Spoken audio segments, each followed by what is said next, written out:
Do you ever wake up feeling just as tired as when you went to bed? Or find yourself tossing and turning, staring at the ceiling as the hours tick by? It's a frustrating experience, isn't it? Especially as we get a little older. Many of us, myself included, have moments where we wonder why our sleep just isn't what it used to be. We might blame it on age, or simply accept it as an unavoidable part of getting older. But what if I told you that some of the things you're doing right before you close your eyes are actually working against you, quietly eroding your health without you even realizing it? These aren't grand, obvious mistakes, but subtle habits that, over time, can chip away at your energy, your memory, and even your overall well-being. It's a painful reality for many that the very time dedicated to rest becomes a source of unrest. In this video, we're going to uncover 6 common bedtime habits that are silently destroying your health after 70, and more importantly, what simple, practical steps you can take to reclaim your nights and, in turn, your days. Stick with me until the very end, because I've got something that might truly surprise you about just how much control you have over your sleep and your health. Now, let's dive right into the first habit that many of us, without even realizing it, fall prey to as the evening winds down. Think about your evening meals. As we age, our digestive systems don't work quite as quickly or efficiently as they used to. We might not feel the same immediate discomfort we did in our younger years, but that doesn't mean our bodies aren't still working hard behind the scenes. So, the first habit that quietly sabotages our health after 70 is consistently eating heavy, rich meals too close to bedtime. Imagine your digestive system as a factory when you eat a big, hearty dinner, especially one full of fats, oils, and complex proteins. That factory has to kick into high gear. It needs energy, blood flow, and a significant amount of focus from your body to break down all that food. This process generates heat, raises your core body temperature, and keeps your internal systems highly active. What happens when you try to fall asleep while your body is essentially running a full-scale operation? It's like trying to relax in a noisy, brightly lit room. Your body is working hard, not winding down. You might experience heartburn, indigestion, or simply an uncomfortable feeling of fullness that makes it difficult to find a comfortable position. Even if you don't feel overt symptoms like reflux, your body's energy is being diverted to digestion instead of restorative processes like cellular repair and memory consolidation, which are vital for a good night's sleep. So, what can we do about this?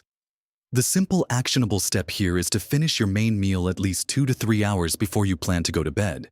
This gives your digestive system ample time to process most of the food before you lie down. Think about shifting your dinner time a little earlier, perhaps enjoying a lighter supper if you tend to eat late, instead of a large, heavy stew or a rich pasta dish. Consider a lighter option for your evening meal. Perhaps some lean protein like baked fish or chicken with steamed vegetables, or a simple soup. These types of foods are easier for your body to digest, meaning less work for your internal systems as you prepare for sleep. If you find yourself hungry later in the evening, opt for a small, easily digestible snack, like a banana, a few almonds, or a cup of herbal tea. The key is to avoid anything that requires a lot of digestive effort. It's not about going to bed hungry, but about giving your body the peace it needs to transition into a restful state. Many of us grew up with the tradition of a substantial evening meal being the main family gathering. And it's a lovely tradition. But a slight adjustment to the timing or the composition of that meal can make a world of difference for your sleep and, consequently, your health.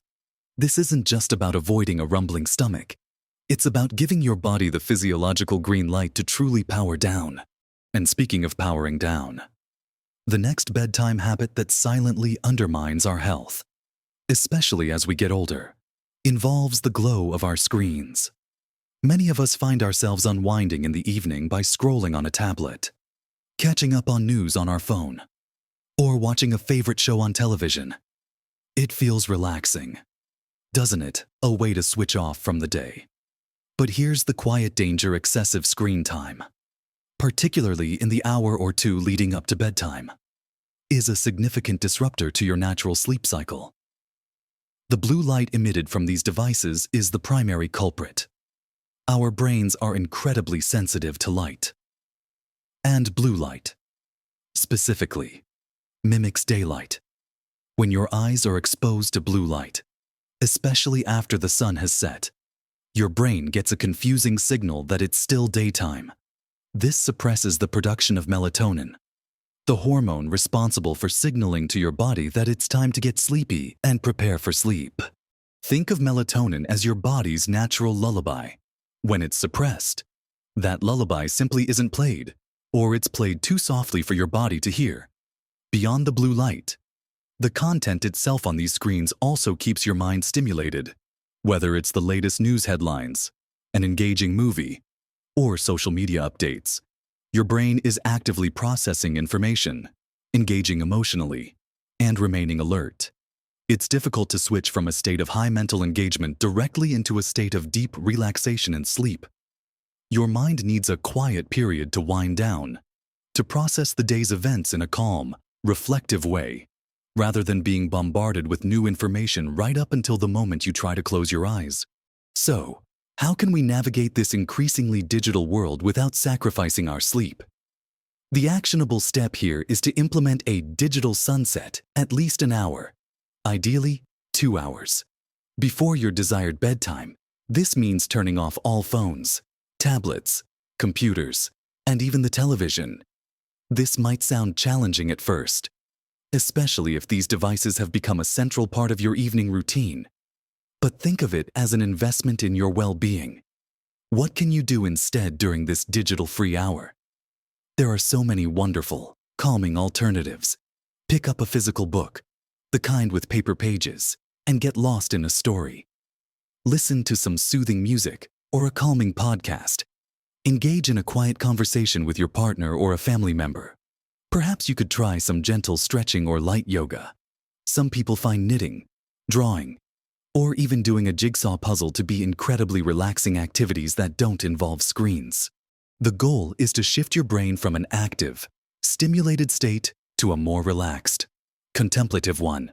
If you absolutely must use a screen for a brief period closer to bedtime, many devices now have night mode or blue light filter settings that can reduce the blue light emission. While helpful, these are not a perfect substitute for completely avoiding screens. The mental stimulation remains. Remember, this isn't about deprivation. It's about consciously choosing activities that genuinely support your body's natural inclination to prepare for a restorative night's sleep. By giving your eyes a break from the artificial light and your mind a chance to settle, you're sending clear, unambiguous signals to your body that it's time to unwind, allowing that vital melatonin to flow freely and smoothly, transition into the next stage of sleep preparation. Moving on from our meal times and screen habits, let's talk about something fundamental to our body's internal clock: consistency. The third bedtime habit that often quietly disrupts our health after 70 is not having a consistent sleep schedule. Many of us might think that as long as we get enough hours of sleep, it doesn't really matter when those hours occur. We might stay up late on a Saturday night watching a movie or visiting with family, and then try to catch up on sleep by sleeping in on Sunday morning. Or perhaps our daily routine varies, and we go to bed at different times each night depending on our activities. While this might seem harmless, especially when you're no longer bound by a rigid work schedule, it sends confusing signals to your body's natural circadian rhythm. Think of your body as having a highly precise internal clock, a master timekeeper that regulates countless bodily functions, including when you feel awake and when you feel sleepy. This clock thrives on regularity. When you go to bed and wake up at roughly the same time every single day, including weekends, you're reinforcing this internal rhythm. Your body learns to anticipate sleep and wakefulness, optimizing the release of sleep-inducing hormones like melatonin in the evening and wakefulness hormones in the morning. When your sleep schedule is inconsistent, It's like constantly resetting that internal clock. You're throwing your body's natural rhythm out of sync. A phenomenon often referred to as social jet lag.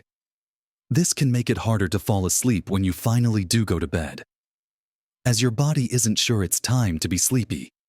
It can also lead to fragmented sleep, where you wake up frequently during the night and leave you feeling groggy and unrefreshed even after many hours in bed. Over time, this chronic disruption to your circadian rhythm can have a cascading negative effect on your health, impacting everything from your mood and energy levels to your metabolism and immune function. It's a subtle stressor on your system that often goes unnoticed because we attribute our daytime fatigue to other factors. The beauty of addressing this habit is its simplicity. The actionable step is to choose a consistent bedtime and wake-up time that works for you, and then stick to it as closely as possible, every single day. For example, if you aim to be in bed by 10 p.m. and wake up by 6:30 a.m., try to maintain that rhythm. Even if you're not particularly tired at 10 p.m. one night, starting your wind-down routine at that time helps reinforce the habit. Conversely, if you wake up before your alarm, try to resist the urge to sleep in significantly on weekends. An extra hour or so might be fine, but a drastic change sends mixed signals. This doesn't mean you can never have a late night out or an early morning, but strive for consistency most of the time. Think of it as a gentle recalibration of your body's innate wisdom. By creating this predictable rhythm, you're essentially telling your body, it's time to prepare for sleep now. And your body, in turn, will respond by making that transition smoother and deeper, leading to more restorative rest and better overall health as you embrace your later years. Next, let's turn our attention to something that many of us might simply try to ignore, hoping it will just go away when we lie down. Physical discomfort. The fourth bedtime habit that quietly destroys your health after 70 is consistently ignoring pain or physical discomfort. As we age, it's common to experience various aches and pains, whether it's a stiff back, creaky knees, or generalized arthritis. When these discomforts present themselves, particularly as you're trying to settle down for the night, they can become significant barriers to sleep. We might try to tough it out, to find just the right position, or simply tell ourselves to lie still until sleep takes over. But even subtle pain can keep your body in a state of low-grade tension, preventing the deep relaxation necessary for restorative sleep. Your muscles might remain slightly contracted. Your mind might unconsciously focus on the sensation. And even if you do drift off, the pain can lead to fragmented sleep, pulling you out of deeper stages or causing you to wake up frequently throughout the night. The cumulative effect of these disrupted nights is profound. It leads to persistent fatigue, reduced pain tolerance during the day, decreased mobility, and even impacts your mood and cognitive function. It's a vicious cycle. Pain disrupts sleep, and lack of sleep can amplify pain perception. This isn't just about acute, sharp pain. It's also about nagging discomforts that you've just learned to live with. The actionable step here is to proactively address and manage any chronic pain or physical discomfort before you even get into bed.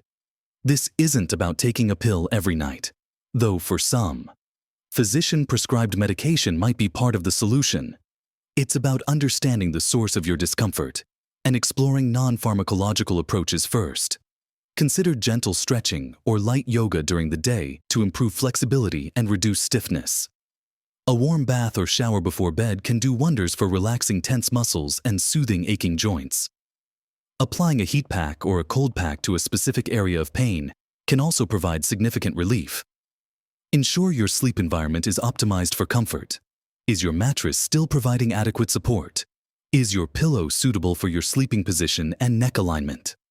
Sometimes, a simple change in pillow or a mattress topper can make a world of difference. It's also incredibly important to communicate with your doctor about any persistent pain. They can help identify the cause and recommend appropriate treatments, whether it's physical therapy, specific exercises, or, if necessary, medication. Don't dismiss pain as just part of getting older. While some aches are common, chronic, sleep-disrupting pain is not something you have to simply endure.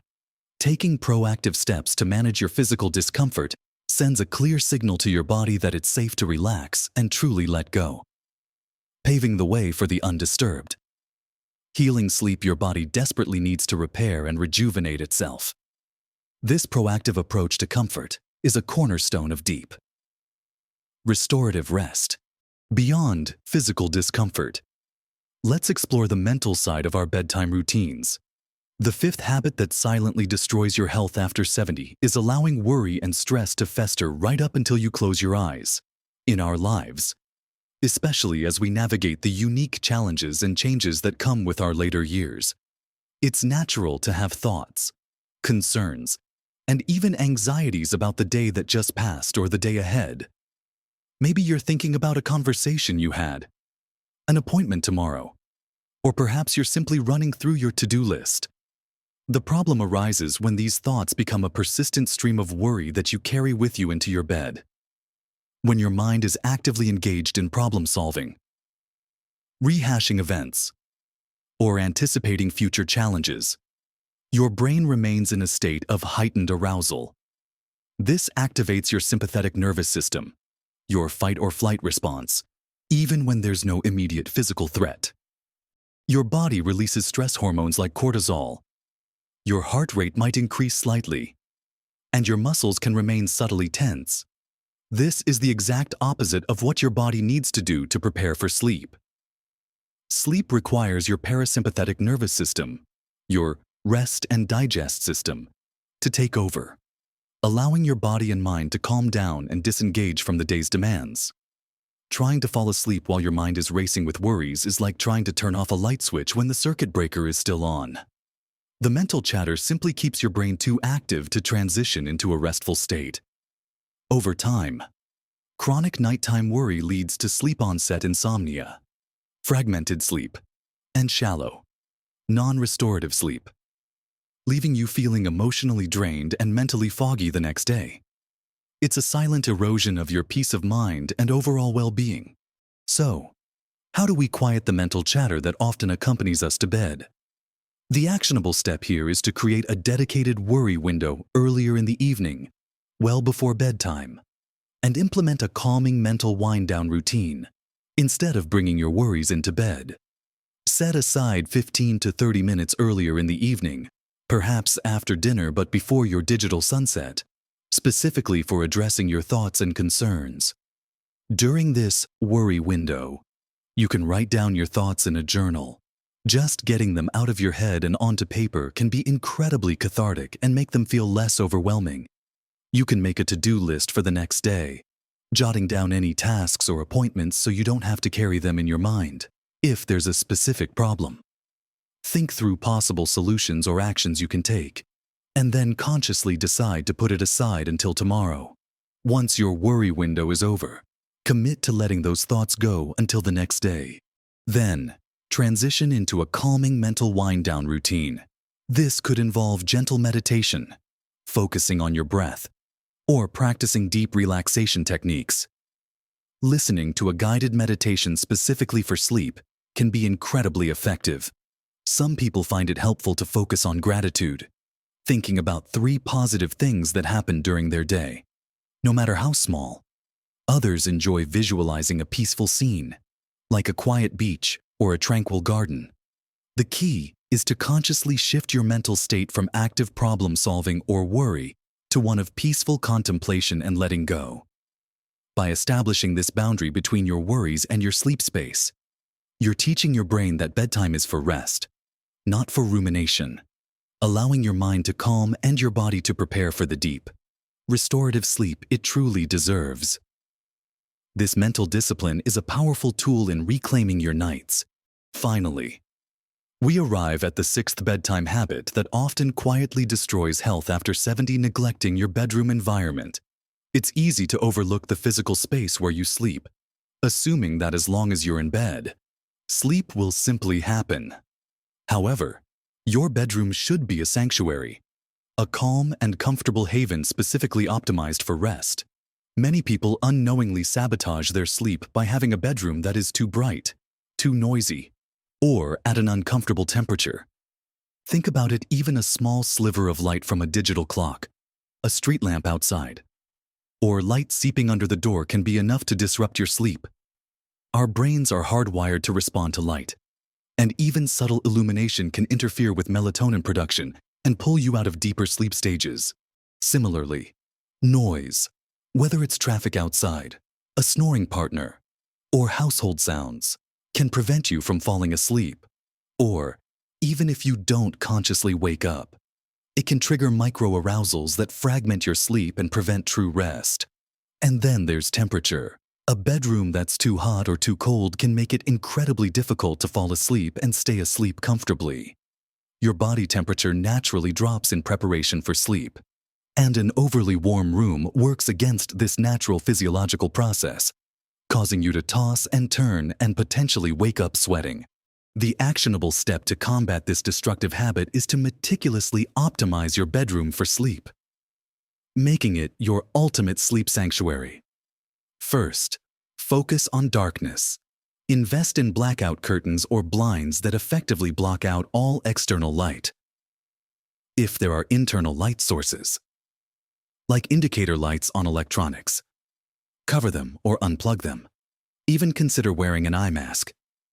The darker your room, the better your body can produce melatonin and stay asleep. Next, address noise. If external noise is an issue, consider using earplugs or a white noise machine. A white noise machine can mask disruptive sounds with a consistent, soothing hum, creating a blanket of sound that helps you stay asleep. For internal noises, make sure doors are closed, and perhaps talk with family members about quiet hours in the evening. Lastly, dial in the temperature. Most sleep experts agree that the ideal bedroom temperature for sleep is between 18 and 20 degrees Celsius, or about 65 to 68 degrees Fahrenheit. Experiment to find what feels most comfortable for you. But generally, cooler is better than warmer. Use breathable bedding, and consider wearing light pajamas to help regulate your body temperature. By taking these steps, making your bedroom dark, quiet, and cool, you're sending unequivocal signals to your body that this space is solely for rest and rejuvenation. You're removing the environmental barriers that silently chip away at your sleep quality, allowing your body and mind to fully surrender to the restorative power of deep sleep. This environmental control is often one of the most powerful yet overlooked tools in achieving truly healthy and consistent sleep. So, we've explored 6 common bedtime habits that, without us even realizing it, can significantly undermine our health after 70 eating heavy meals too close to bedtime. Indulging in excessive screen time, maintaining an inconsistent sleep schedule, ignoring persistent pain, allowing worry to fester, and neglecting our bedroom environment. Each of these habits, in its own way, acts as a silent disruptor, preventing our bodies and minds from getting the deep, restorative sleep essential for vitality, sharp memory, a strong immune system, and overall well-being. It's not about grand, complicated changes, but rather gentle shifts in our evening routines that can make a profound difference. Remember, small changes, consistently applied, can lead to monumental improvements in your health and happiness. You have more control over your sleep than you might think. And embracing these adjustments isn't about giving up things you enjoy, but rather about creating a healthier foundation for everything you want to do. Don't ever feel that sleep difficulties are just an inevitable part of getting older. While our sleep patterns do evolve with age, truly restorative sleep is absolutely achievable and incredibly vital for living your best life. By making these conscious choices, you're not just improving your nights, you're transforming your days, enhancing your energy, sharpening your focus, and simply feeling better, more vibrant, and more alive. I truly hope this conversation has offered you some valuable insights and practical steps you can start implementing tonight. I'd love to hear from you. Have you experienced any of these challenges? What simple bedtime habits have you found most helpful for improving your sleep? Please share your thoughts and experiences in the comments below. Your wisdom could be incredibly helpful to others in our community. If you found this video insightful and helpful, please give it a thumbs up. That really helps us reach more people who can benefit from this information. And of course, make sure to subscribe to our channel for more helpful content designed to empower you to live your healthiest, happiest life at every age. Thank you for spending this time with me. Keep taking incredible care of yourselves. And remember, every night is an opportunity for renewal. Live your best life at every age.